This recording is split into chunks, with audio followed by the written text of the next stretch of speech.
In late 2025, a short video clip from a Chinese naval base triggered an outsized global reaction. Hours before a new aircraft carrier left port for sea trials, a stealth-shaped unmanned aircraft appeared on its deck. The ship was the Sichuan. The aircraft looked like the GJ-11, and the unanswered question was whether this moment marked the quiet arrival of a new era in carrier warfare.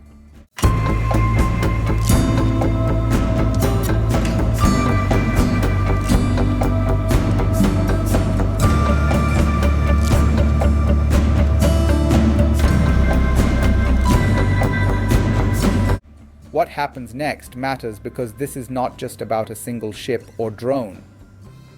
If China succeeds in operating long-range stealth aircraft without pilots from carriers at sea, it changes how wars could be fought in the Pacific.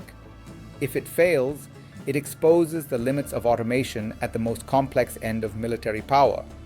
Either outcome shapes how navies plan, deter, and escalate in the decades ahead.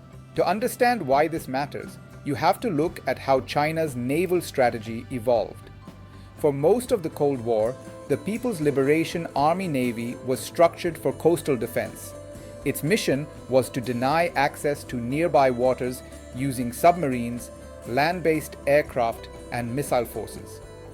That approach began to change in the early 2000s as China's economy became deeply dependent on maritime trade routes. By the 2010s, Chinese planners were openly discussing the need for sustained operations far from home ports, which inevitably meant aircraft carriers. China's carrier program has never been about copying US supercarriers outright. Instead, it has emphasized gradual capability growth, cost control, and integration with land-based systems. The Sichuan represents the most unconventional step in that progression.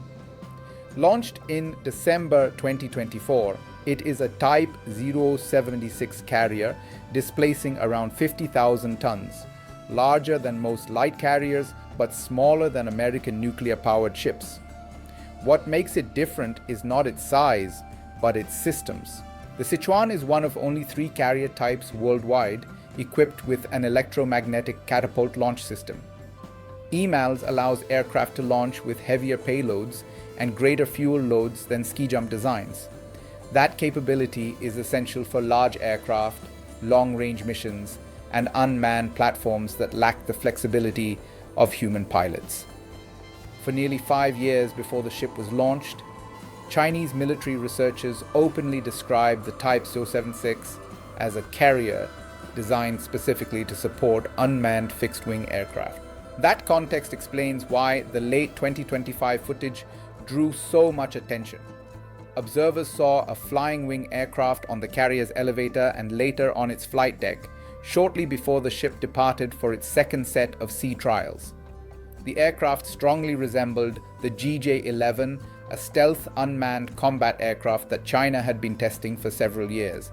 Whether the aircraft was operational or a full-scale mock-up remains unclear, but either possibility carries significance. Navies frequently use mock-ups to train deck crews, test aircraft handling, and validate shipboard procedures before real aircraft are introduced. Even so, using a full-scale model indicates that the ship's elevators, deck layout, and launch systems are already matched to that airframe. In other words, the carrier is being prepared for this role regardless of how soon full operations begin.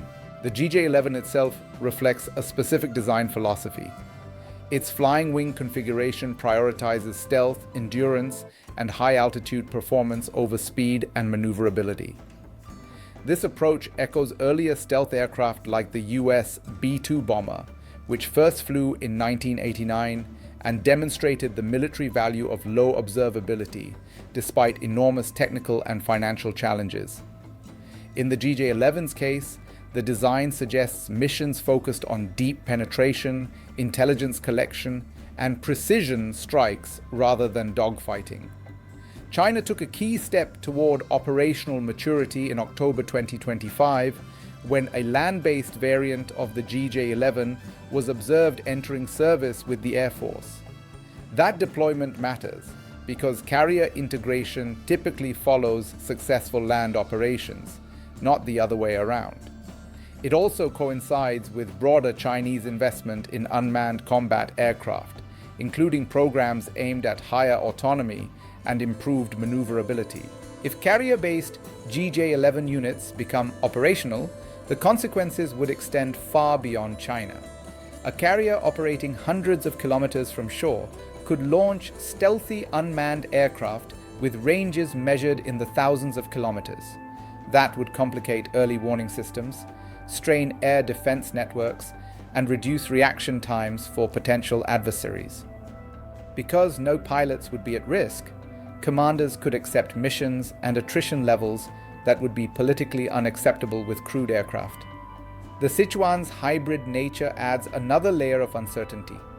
Its design draws from amphibious assault ships like the Type 075, but its displacement, catapult system, and expected air wing push it into a category of its own.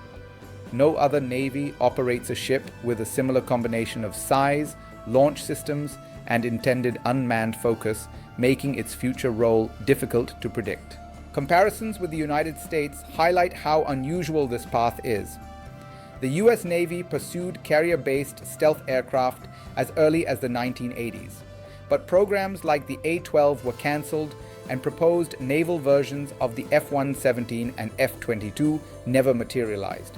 Budget cuts after the Cold War narrowed options further. As a result, the F-35 remains the only operational stealth aircraft deployed from Western carriers, and it is not expected to reach full high-intensity combat capability until Block 4 upgrades are completed in the early 2030s. China's emphasis on unmanned systems reflects both technological opportunity and strategic calculation. Advances in artificial intelligence, sensor fusion, and secure data links have made long-range unmanned operations more viable. At the same time, unmanned aircraft offer persistence and survivability advantages that align with China's approach to contested environments. One possible future is that the Sichuan successfully integrates the GJ-11 and deploys it operationally within the next decade. That outcome would likely accelerate similar programs in other navies and shift carrier aviation toward mixed formations of crewed and uncrewed aircraft. Deterrence dynamics would change as detection becomes harder and warning times shrink. Another possibility is that technical challenges, command and control vulnerabilities, or operational limitations prevent effective use at sea. In that case, the program could slow, reinforcing skepticism about unmanned combat aircraft in carrier environments and extending the dominance of crewed fighters. As the Sichuan continues its trials, the most important signals will not be headlines but timelines, infrastructure investments, and doctrinal changes. Those details will reveal whether this moment represents a genuine turning point in naval power or a preview of ambitions that will take longer to realize.